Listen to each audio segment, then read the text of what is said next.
पण गावातली शांत संध्याकाळ, निसर्गाने भरून आलेली, आकाशात केशरी झळाळी पसरलेली होती. नेहमीच्या प्रमाणे सागर तलावाच्या काठावर बसून सूर्यासोबत संवाद साधत होता. त्याचे एकटेपण त्या संध्याकाळी त्याला सतावत होते.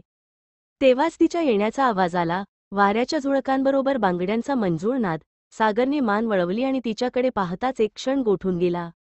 ती होती दीक्षा, शांत, साधी, पण तिच्या डोळ्यात एक जादू होती जी कुणालाही आकर्षित करू शकत होती.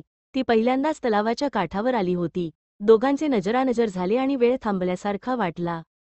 इथे नेहमी येता का? तिचा पहिला प्रश्न. हो, सृष्टीशी बोलायला, सागर उत्तरला. आणि कधी स्वतःशी बोलता का? दीक्षा हसत म्हणाली. त्या संवादातून दोघांमध्ये नात्याची सुरुवात झाली. पुढच्या काही दिवसांत सागर आणि दीक्षा एकमेकांचे सख्खे मित्र झाले. कधी तलावाच्या काठावर तर कधी जंगलातील एखाद्या शांत कोपऱ्यात ते त्यांच्या मनातील विचार एकमेकांसोबत शेअर करत. पण एक दिवस दीक्षा अचानक गायब झाली. सागरने तिला शोधण्यासाठी खूप प्रयत्न केले, पण ती सापडली नाही. त्याच्या आयुष्याची खोली तिच्या अनुपस्थितीत भासू लागली. मग एके दिवशी एका चिठ्ठीने त्याच्या आयुष्याचा प्रवास बदलला. ती चिठ्ठी दीक्षाची होती. सागर, माझ्या आयुष्यातील काही रहस्य आहेत जी तुला कधी सांगता आली नाहीत. पण तुझ्यासारख्या माणसाशी ओळख झाल्यामुळे माझे जगणे समृद्ध झाले. जर कधी भेटलो तर पुन्हा नव्या सुरुवातीसाठी तयार राहा.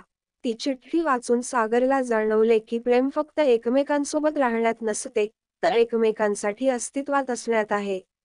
दीक्षा पुन्हा भेटेल का? सागर तिच्या परतीची वाट पाहत आहे.